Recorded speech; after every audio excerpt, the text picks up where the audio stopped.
Saat menjadi pembicara dalam seminar internasional peringatan 70 tahun Konferensi Asia Afrika atau KAA di Blitar, Jawa Timur, Sabtu 1 November 2025, Ketua Umum PDI Perjuangan Megawati Soekarno Putri meminta Kementerian Komunikasi dan Digital untuk menindak buzzer yang sering menyampaikan kebohongan.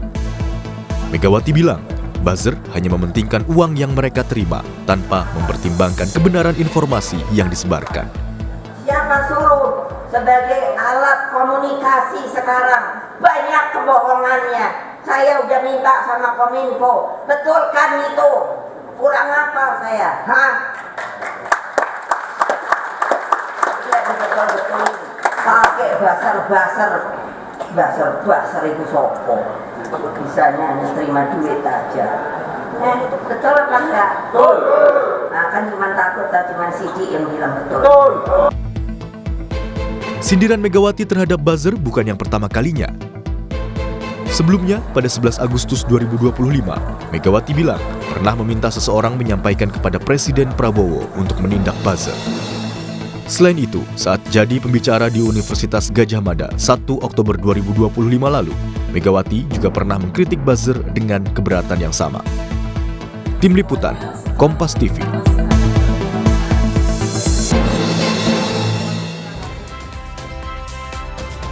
Ketua Umum PDI Perjuangan Megawati Soekarno Putri sudah beberapa kali menyindir buzzer dan meminta buzzer ditindak. Seberapa besar dampak buzzer menggiring opini publik terhadap sebuah partai dan apa hanya di momen-momen tertentu saja? Kita bahas bersama juru bicara PDI Perjuangan Guntur Romli. Selamat pagi Mas Guntur. Selamat pagi, Assalamualaikum. Waalaikumsalam, terima kasih Mas Guntur sudah bergabung di Dialog Sapa Indonesia Pagi dan senior analis drone emprit Nova Mujahid. Selamat pagi Mas Nova. Pagi Mas. Terima kasih Mas Nova juga sudah bergabung di Dialog Sapa Indonesia Pagi pada hari ini. Saya ke Mas Guntur Romli terlebih dahulu. Mas Guntur, bagaimana Anda melihat Ibu Mega sudah beberapa kali memprotes kehadiran buzzer ini? Ada apa sebenarnya dengan kehadiran buzzer ini? Begitu mengganggu sekalikah Bu Mega dan juga PDIP? Ya, terima kasih. Pertama, apa yang disampaikan oleh Ibu Megawati Soekarno Putri terkait fenomena buzzer yang berbahaya itu, buzzer yang menyebarkan hoax, kebohongan, melakukan pembunuhan karakter, melakukan pecah belah, adu domba. Dan Ibu Megawati sendiri itu menjadi target dari serangan-serangan buzzer yang menyebarkan hoax dan kebohongan itu. Ya. Kalau kita misalnya googling saja hoax tentang Megawati Soekarno Putri, pasti ada versi hoax terbaru itu. Misalnya Ibu Megawati yang difitnah marah kepada Menteri Keuangan Purbaya. Ya. Itu kan hoax yang sekarang beredar. Ya. Dan itu juga disebarkan oleh buzzer. Ya. Atau sebelumnya ada fitnah kepada Ibu Megawati dipanggil oleh Prabowo terkait kasus korupsi. Atau dipanggil oleh KPK, ya, atau dituduh sebagai dalang demo akhir Agustus. Jadi kalau kita cek di Google bahwa banyak sekali hoax-hoax yang disebarkan oleh buzzer terhadap Ibu Megawati Soekarno Putri dan kepada PDI Perjuangan. Dan itu selalu munculnya berasal dari media sosial. Ya. Karena kami memang memberikan laporan secara lengkap ya terkait pemantauan media dan juga media sosial ke internal, apa saja hoax-hoax yang menyerang partai, yang menyerang Ibu Ketua Umum, yang menyerang Mbak Puan sebagai Ketua DPR, yang menyerang Sekjen, dan kami identifikasi bahwa hoax-hoax tersebut digerakkan secara terorganisir, secara profesional, dan tentu saja ini bukan gratisan, tapi ada upaya sistematik untuk membunuh karakter Ibu Megawati dan membunuh partai. Ya. Oke, Mas Guntur, berarti menyerang secara personal sekaligus juga fitnahan atau hoax berita bohong itu ya, yang dilakukan buzzer ini ya? Betul, dan itu digerakkan secara organisir ya. Misalnya di TikTok saat ini muncul kampanye hitam yang mendiskreditkan Presiden Soekarno. Ya, dengan isu-isu ya tentu saja tidak bisa dipertanggungjawabkan. Ya. Karena inilah yang menjadi keresahan Ibu Megawati sendiri. Begitu. Saya ke Mas Nova. Mas Nova, apakah betul dengan kegelisahan yang disampaikan oleh Mas Guntur Romli, terkait dengan serangan kepada Ibu Ketua Umum dan juga partainya sendiri? Ya, keresahan yang disampaikan Bu Mega dan tadi yang sudah dielaborasi oleh Mas Guntur itu sebenarnya berdasar. Karena kalau kita lihat dalam seminggu terakhir saja, Ya. konten-konten, komentar-komentar negatif terhadap PDIP dan Ibu Mega itu cukup ramai di media sosial. Ya. Memang tidak setinggi percakapan, tidak terlalu tinggi ya, tidak setinggi sampai puluhan ribu gitu. Ya. Catatan kami ada lebih dari 3.900 dalam seminggu itu untuk untuk PDIP dan Bu Mega saja sudah cukup tinggi. Tetapi yang menarik menurut kami adalah interaksinya yang cukup tinggi. Dari 3.000-an itu interaksinya mencapai lebih dari 14 juta. Ya. Nah, kalau kita lihat interaksi tertingginya di mana? Isinya itu ada pada komentar, selain juga share ya. Lalu kalau komentar memang seperti apa? Di situ ada justru sebagian besar komentarnya itu adalah kontra atau negatif terhadap pernyataan-pernyataan Bu Megawati. Lalu ada upaya untuk mendegradasi PDIP juga Pak Soekarno kayak seperti itu. Ya. Ini banyak sekali di kolom komentar. Nah, kalau kita lihat telisik lebih jauh lagi, siapa sih yang terlibat dalam percakapan bernada negatif ini kepada PDIP dan Megawati? Memang mereka kebanyakan memiliki karakter yang khas ya. Misalnya followernya tidak terlalu tinggi. Lalu kalau kita lihat variasi akunnya juga sangat beragam. Artinya beragam itu satu hari mereka berbicara tentang jualan produk A, satu hari mereka bicara tentang kecantikan, dan pada hari berikutnya mereka berbicara tentang Megawati. Oke, Mas Nova, sorry, saya potong. Apakah Anda mau bilang bahwa sebenarnya ini bersifat robot atau organik, ada manusia yang menggerakkan itu? Meskipun bot itu harus tetap ada manusia yang menggerakkan, Mas. Ya. Ya, jadi tidak sepenuhnya, memang tidak semua akun yang digerakkan atau tidak semua akun yang berbicara negatif terhadap Ibu Megawati dan PDIP, tidak semuanya adalah akun-akun bot. Tetapi akun-akun yang kecenderungannya ini memiliki akun-akun yang yang punya kecenderungan untuk diberikan perintah seperti itu. Oke, isi serangannya apa, Mas, ke Bu Mega? Oh, macam-macam. Saya kira kalau narasi tadi Mas Guntur sudah banyak sampaikan. Ya. Saya ingin bicara tentang polanya atau narasi sedikit saja ya. Misalkan ada 3 yang paling banyak dibicarakan. Misalkan tentang Sipa dan Legitan, itu sudah tentu tuh. Lalu juga tentang narasi keterkaitan PDIP atau Ibu Megawati dengan judi online. Itu yang kedua. Lalu yang ketiga yang juga ramai adalah tentang Ibu Megawati dan PDIP yang mengkritisi bagaimana Ibu Megawati dan PDIP menjalankan pemerintahan ketika Ibu Megawati masih jadi presiden, atau yang dianggap tidak demokratis di partai gitu ya. Tapi yang menarik menurut saya adalah narasi dan polanya. Narasinya berulang. Semisal narasi A disampaikan di kanal A, dan ini kemudian narasi yang sama disampaikan di kanal B, di kanal C, dan seterusnya. Jadi tidak ada narasi yang cukup kaya ya. Narasinya itu aja, tidak ada yang baru kayak gitu. Oke, Anda mau bilang bahwa narasinya tidak baru, yang penting ramai saja di media sosial ini ya? Kira-kira begitu, Mas. Oke, saya ke Mas Guntur Romli. Mas Gun, Ibu Mega sempat mengatakan bahwa buzzer ini biasanya terima duit saja. Apakah kita bisa mengartikan bahwa ada yang mengorkestrasi buzzer tersebut? Ya, tentu saja kami yakin, Mas, bahwa ketika kami melihat bahwa serangan itu secara sistematis, kemudian seperti yang sampaikan Mas Nova tadi, bahwa itu hanya konten satu yang diulang-ulang, jadi buzzer ini kan semacam melaksanakan apa yang pernah diucapkan oleh Menteri Propaganda Nazi Hitler ya, Goebbels, itu yang bilang bahwa kebohongan yang diucapkan berulang-ulang suatu saat akan dianggap sebagai suatu kebenaran. Nah, fungsi buzzer itu menyebarkan kebohongan dan diulang terus agar suatu saatnya dianggap sebagai kebenaran. Dia benar-benar usaha untuk mendoktrin ya masyarakat. Padahal hanya satu isu. Dan kalau kita melihat ya bagaimana akun-akun yang sebelumnya dia jualan, nggak bicara politik, tiba-tiba komen secara aktif komen-komen politik di mana-mana. Dan kalau kita buka, Mas, website itu kan ada agensinya sendiri untuk bikin komen. Oke. Harganya 2.000 sampai 5.000 per komen, ya. Tinggal kalikan berapa mana akun yang mau diserang dengan komen-komen. Ini kan agensi yang sangat terbuka kalau kita bicara soal buzzer, ya. Oke. Ini kan soal jasa yang Oke. bisa kita pesan konten di mana saja, kemudian disebarkan kemana saja, dan kami melihat bahwa ada upaya itu untuk mendiskreditkan Ibu Megawati, mendiskreditkan partai, mendiskreditkan Bung Oke. Karno. Oke. Kalau kita lihat konten-konten yang tersebar di media Oke. sosial, dan ini bukan organik. Mas Guntur, kalau memang ada yang mengorkestrasi seperti yang dicurigai oleh PDIP, apakah PDIP mungkin sudah tahu ini berafiliasi kemana sebenarnya? Ya, kalau kami melihat ketika satu dua katakanlah ada konten yang kami laporkan, kemudian juga tidak ada tanggapan, ya. Kami melihat ini ada upaya bahwa ada backing, ya, dari kelompok tertentu yang mungkin punya jaring-jaringin kekuasa, ya, di pemerintah saat ini, ya, karena Berada di pemerintah saat ini?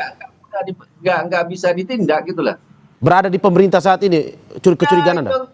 Ya orang, maksud saya bukan pemerintahan dalam arti ya Presiden Prabowo, tapi ya mungkin ya yang ada di pemerintahan saat ini yang terancam dengan PDI Perjuangan pada tahun 2029 gitu kan, atau mungkin dari tokoh-tokoh kami sangat kritis terhadap orang-orang itu ya yang sekarang menjabat ya.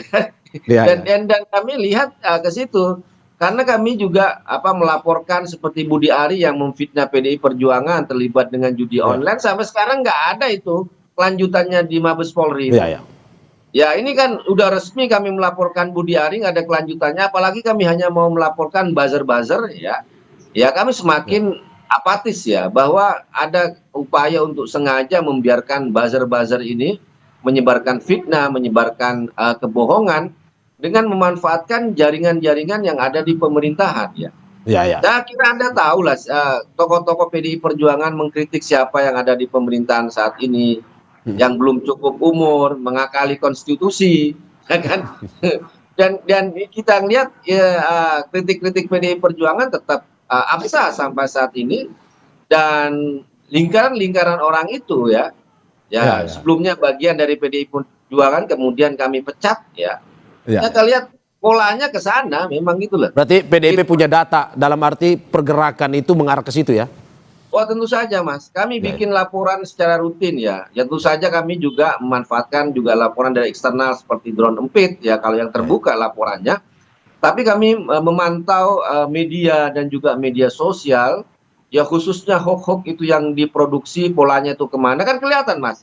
Ada akun yang memuja-muja keluarga yang mengaku sebagai Raja Jawa, ya kan? Tiba-tiba dia menyerang, menyebarkan hoax terhadap PDI Perjuangan. Nah kan kita lihat, polanya kan kelihatan dari setiap akun itu. Dan itu kelacak, gitu kan. Kemana dia arah dukungannya, ya kan? Kemudian kemana dia menyebarkan hoax dan fitnah itu telacak, sangat mudah, Mas. Saya ke Mas Nova. Mas Nova, apakah betul memang ada yang mengatur serangan-serangan ke PDIP maupun juga ke Ibu Ketum? Kalau dilihat tadi narasi dan polanya memang yang berulang seperti itu, agak sulit mengatakan kalau ini tidak teratur, tidak terkoordinasi. Karena ciri-cirinya itu sahih sekali, sesuai dengan ciri-ciri aktivitas yang terkoordinasi. Itu tadi ya, narasinya berulang kayak gitu, tidak ada kekayaan narasi. Lalu juga kebanyakan coba memancing emosi tenimbang berdiskusi kayak gitu. Ini pola-pola yang sangat berulang. Lalu juga kalau kita lihat siapa-siapa saja akun-akun yang berbicara misalkan, itu ya patternnya itu masih dari tahun 2019, 2024 kemarin itu berulang sama gitu. Jadi agak sulit kalau mengatakan ini tidak ada yang mengorkestrasi. Tetapi mungkin pertanyaannya seberapa besar orkestrasinya. Nah kalau ini yang dibicarakan, kalau itu yang ditanyakan misalkan akan sangat sulit ya untuk mengatakan berapa persen atau berapa banyak yang terlibat dalam orkestrasi, karena ada juga akun-akun yang kita lihat memang adalah akun-akun biasa, akun-akun organik yang terlibat dalam percakapan ini.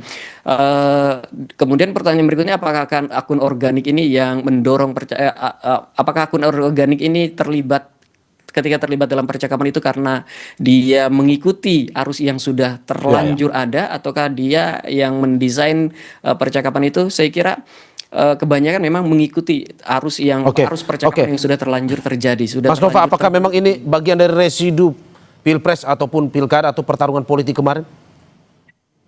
Kami melihat memang seperti tadi yang disampaikan Mas Guntur, itu ada seperti itu. Oke, dan apa maksudnya sebenarnya? Kan ini sudah selesai. Kalau misalkan tadi menyerang PDIP atau Ibu Ketua Umum, apa sebenarnya yang bisa Anda baca, analisis? Maksudnya untuk apa? Iya, saya kira begini ya. Pernyataan-pernyataan seperti ini, pernyataan yang negatif kepada Ibu Mega itu biasanya muncul ketika ada, seperti yang tadi disampaikan juga, ketika ada kritik terhadap satu pihak tertentu, yang ketika ada kritik atau ketika ada kebijakan-kebijakan yang dinilai tidak selaras gitu dengan garis partai gitu ya, garis partai. Nah, ketika itu terjadi, biasanya komentar-komentar negatif, postingan-postingan negatif ini muncul. Jadi saya kira kalau dianalisa apa sih yang melatar belakangnya itu, balik lagi ke situ tuh Mas. Apa yang dilakukan oleh PDIP, apa yang dilakukan oleh Megawati, direspon dengan cara-cara yang seperti itu, dengan cara-cara ada misinformasi, ada disinformasi, ada framing negatif dan sebagainya. Oke, saya ke Mas Guntur Romli. Mas Guntur, Ibu Mega bahkan sempat mengatakan bahwa saya sudah bilang ke Kominfo, yang sekarang itu namanya Komdiji, untuk membereskan ini, tapi tidak selesai-selesai. Nah, kalau misalkan dari apa yang diketahui oleh PDIP, ini tidak selesai karena memang tidak selesai atau karena susahnya membereskan buzzer ini? Ya, kalau kami kan memang ada kesengajaan untuk dipelihara, Mas, buzzer itu ya. Ya, dengan tujuan apa ekonomis, apa untuk membuat pecah belah, untuk polarisasi politik gitu ya. Dan juga ya kami ya menduga mereka juga punya jaringan-jaringan kekuasaan saat ini yang mungkin dijadikan bahasa sebagai alat untuk mendiskreditkan partai kami ketika ini menjadi ancaman untuk 2029 ya. Yang sakit hati yang mereka yang dipecat dari PDI Perjuangan yang sekarang punya kekuasaan di pemerintah saat ini. Dan sangat kelihatan Mas, misalnya kita contoh aja lah, kalau di X itu kan sering pakai hashtag untuk menyerang partai. Kan hashtag itu kan tinggal kami tanya aja ke EI-nya X, Grok gitu kan. Hashtag ini siapa yang membuat memviralkan, kan udah langsung muncul tuh data-data akunnya, kemudian berapa persen botnya dan sebagainya. Dan itu terkonfirmasi ya. Itu kalau paling enak sih kalau kita itu mengecek ya. Kalau drone Emprit kan punya alat yang canggih. Tapi kalau saya sederhana aja di X saja pakai aja Grok gitu. Kalau ada hashtag ya, kita coba teliti mana yang organik, mana yang bot. 80%, 90% serangan pakai Mas Guntur, pada perjuangan itu hoax, itu dari bot. Kalau misalkan sudah, ini closing statement ya, kalau misalkan sudah sangat-sangat mengganggu, apa yang akan dilakukan PDIP ke depan? Singkat saja. Tentu saja kami lebih kepada edukasi digital, Mas. Seruan Ibu Megawati ya, dan membawain kepada persoalan publik agar kita bisa berdiskusi tentang bahaya buzzer. Tidak ujung-ujungnya laporan ke polisi atau pidana, tapi lebih ke bentuk edukasi. Tolong pemerintah juga harus sadar dengan bahaya buzzer ini. Itu sih, Mas. Mas Nova, sedikit singkat saja apa yang harus dilakukan ke depan kalau memang harus memberantas, tapi sebelumnya mencegahnya seperti apa? Singkat saja. Ya, sama, saya sepakat dengan Mas Guntur, edukasi digital itu sangat penting karena yang paling berbahaya dari buzzer ini kan framing negatif serta misinformasi dan disinformasi, dan itu disebar secara masif kayak gitu ya.